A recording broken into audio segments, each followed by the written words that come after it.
ओम।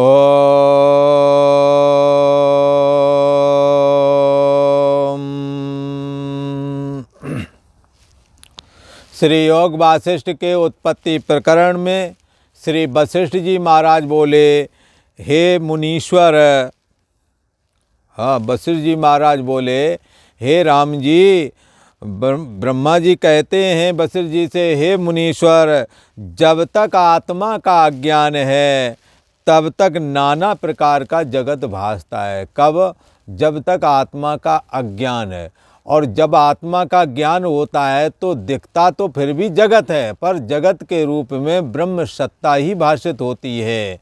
जैसे स्वप्ने में यदि कोई स्वप्न दृष्टा पुरुष अंदर से चेतन होकर के ये जान जाए कि मैं जो ये जगत देख रहा हूँ ये स्वप्न है, तो वहाँ के होने वाले क्षोभ, अनुकूल परिस्थिति में सुखी होना और प्रतिकूल परिस्थिति में दुखी होना, ये क्षोभ फिर इसे सुखी दुखी ना कर सकेंगे।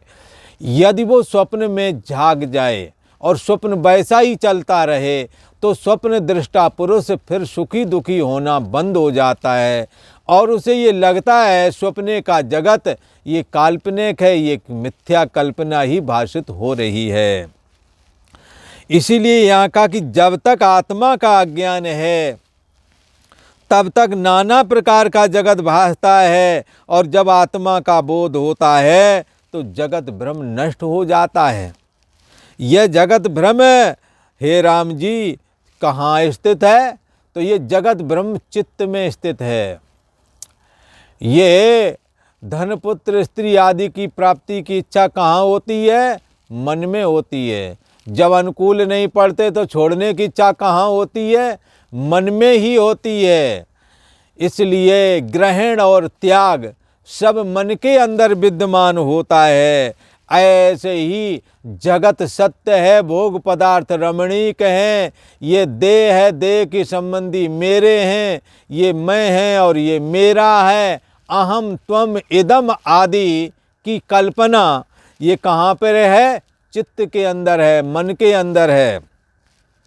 और मन कहाँ पर है? मन को आत्मा के आश्रय से फुरता है।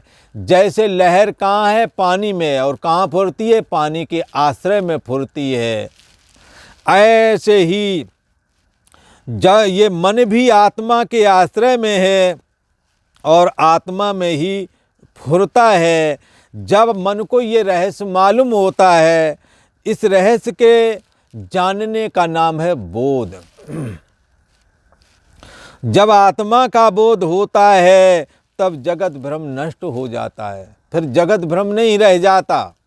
जैसे जिस आभूषण ने अपने को सोना जाना तो फिर नीचे पैर वाले आभूषण ये निम्न कोटि के हैं, बीच वाले ऐसे ऊपर वाले उत्कृष्ट हैं, ये भावना जाती रहती है। सोना ही सत्य है, ना कोई उसमें ऊंचा है ना कोई नीचा है। ऐसे ही एक नूर से सब जग उपजे, कौन भले को मंदे। ये मन ही अच्छे कर्म करके भला बन जाता है, गंदे कर्म करके गंदा बन जाता है। इसलिए हमों इसे स्वच्छ बनाना है। परमात्मा की भक्ति करता हुआ शुद्ध चैतन्य आत्मसत्ता का विचार करके मन से ये सारे दुर्गुणों को दूर करके निर्दोष और सम बना लेना है। क्योंकि मन निर्दोष और सम हो जाए तो ब्रह्म तो पहले से ही निर्दोष और सम है। जैसा कि गीता में भी कहा गया है, निर्दोषम ही समम ब्रह्म तस्मात् ब्रह्मणि ते स्थितः। वो लोग ब्रह्म में इसलिए स्थित हो जाते हैं क्योंकि उन्होंने अपने मन को निर्दोष और सम बना लिया है। काम क्रोध लोभ मोह आदि दोषों से अपने को रहित बना लिया है और राग द्वेष रूप विषमता से, मान अपमान सुख दुख आदि विषमता से इन्होंने अपने को सम बना लिया है और अपने को दुर्गुणों से रहित बना लिया है। मन को निर्दोष और सम बना लिया है। किस लिए? क्योंकि ये परम ब्रह्म परमात्मा निर्दोषम ही समम ब्रह्म तस्मात् ब्रह्मणि ते स्थितः। ये परम ब्रह्म परमात्मा निर्दोष और सम है। ऐसे निर्दोष और सम ब्रह्म में जब मन निर्दोष और सम होकर के लीन हो जाता है, तो ऐसी स्थिति बन जाती है जैसे पारस से जुड़ कर के कोई तांबा सोना बन जाता है।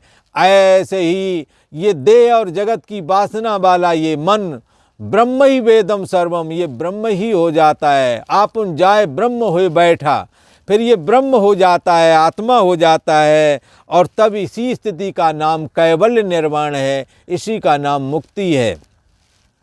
तो कहते हैं जब आत्मा का बोध होता है तब ये जगत भ्रम नष्ट हो जाता है। हे राम जी, यह जगत भ्रम कहाँ है? चित्त में है।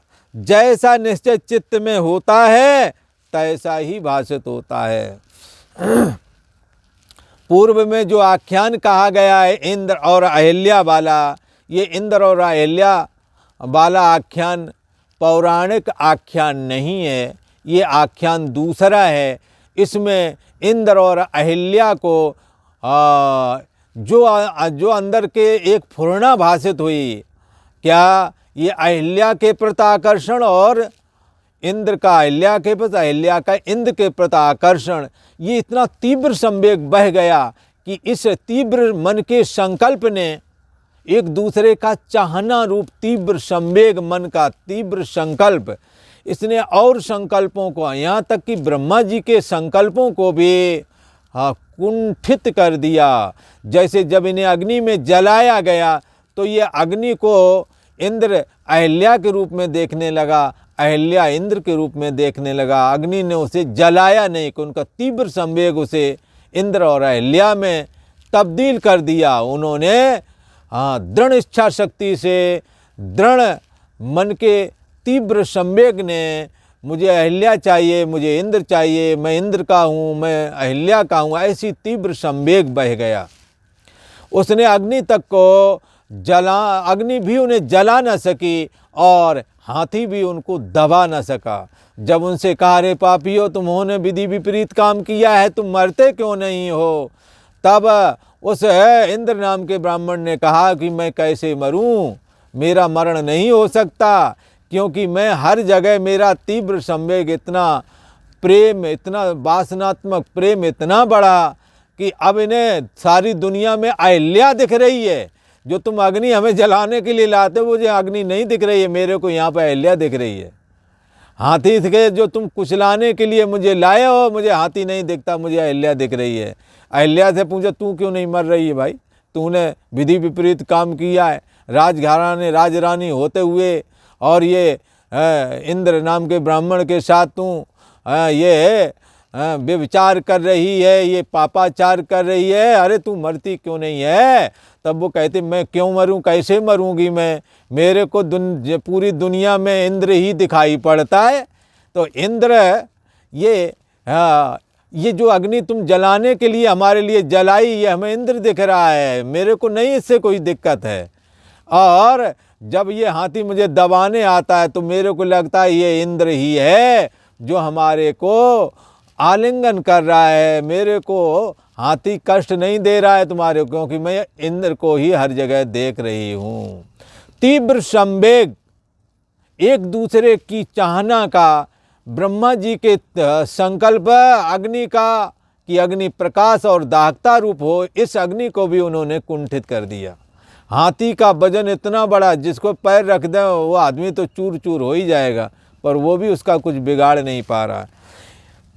जैसा निश्चय होता है वैसा ही भाषित होने लगता है। देह और जगत में चेतनता नहीं है, परंतु देह और जगत भी चेतन भाषित होने लगा। किसकी वजह से? आत्मा की चैतन्यता से जड़ जगत चेतन भाषित होने लगा। इसलिए कहा है, जासु सत्यता से जड़ माया, भास सत्य एवं मोह सहाया। मोह की वजह से चैतन्य आत्मा की सत्ता ही इस जगत में प्रवेश करके इस देह और जगत को सत होकर के दिखा रही है, मिथ्या होने पर भी। तो जैसा निश्चय चित्त में होता है तैसा ही भाषित होता है। हे राम जी, इसी पर अहिल्या और इंद्र का दृष्टांत कहा था और कुछ कहने का प्रयोजन न था। इससे हे राम जी, जैसी भावना दृढ़ होती है तैसा ही भाषित होता है। हे वशिष्ठ जी, जिसको यही भावना दृढ़ है कि मैं देव हूँ, वह पुरुष देह के निमित्त ही सब चेष्टा करता है और उसकी मैं देह हूँ ऐसा ही स्वीकार करती है। हे वशिष्ठ जी, जिसको यही भावना दृढ़ है कि मैं देह हूँ और यह पुरुष देह के निमित्त, और वह पुरुष फिर क्या करता है, देह की शुभ शुद्धता के निमित्त ही सारी चेष्टाएं भी करता है। तो जब तक ये भावना ये त्यागेगा नहीं कि मैं देह हूँ, तब तक मैं ब्रह्म हूँ, ये भावना कैसे आवेगी? आ ही नहीं सकती। इसी कारण बहुत काल पर्यंत कष्ट पाता है ये, पुनरप जननम पुनरप मरणम करके बहुत कष्ट पाता है। और कष्ट पाते पाते अंततः शरीर शांत हो जाता है और पूर्व जन्म के किए हुए कर्मों को पुनः भोगने लग जाता है। कष्ट पाता है। और जैसे घटी यंत्र होता है ना, एक घड़े जो ये पहले बोलते थे रहेंट में क्या है, एक बाल्टी पानी भर के लाई, वो फैलाए, फिर दूसरी भर के आई, तीसरी आई। इसी प्रकार पुनरप जननम पुनरप मरणम वाला सिलसिला चल पड़ता है। इसलिए जिसको यही भावना दृढ़ हुई है कि मैं देह हूँ, उसको देह होने से कौन बचाए।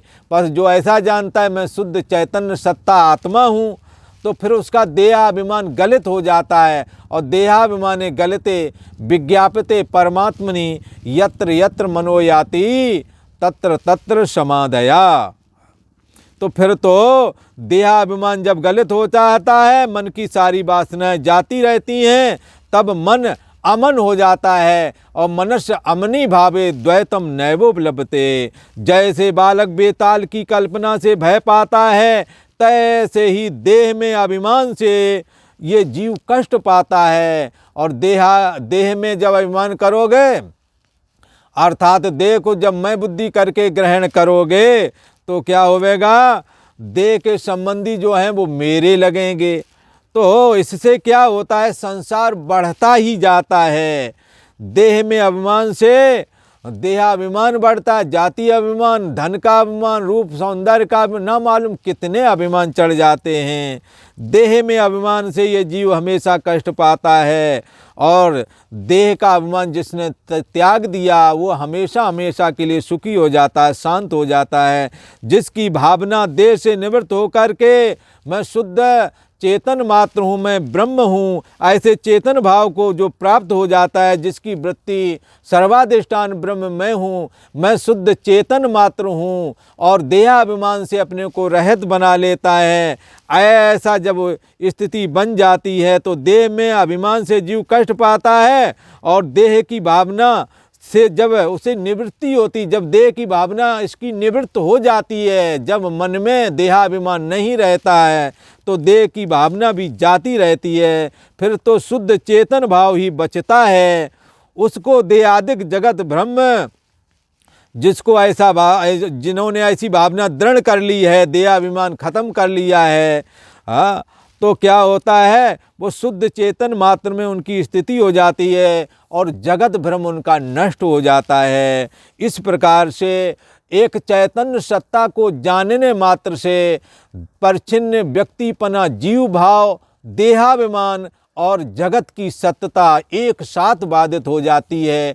जैसे कि जागने से जाग गए तो स्वप्न का जगत मिथ्या और काल्पनिक प्रतीत होता है, जागने पर स्वप्न का अत्यंत अभाव हो जाता है। ऐसे ही शुद्ध चेतन मात्र में स्थिति जब प्राप्त हो जाती है तो जगत ब्रह्म शांत हो जाता है। और आज इतना ही।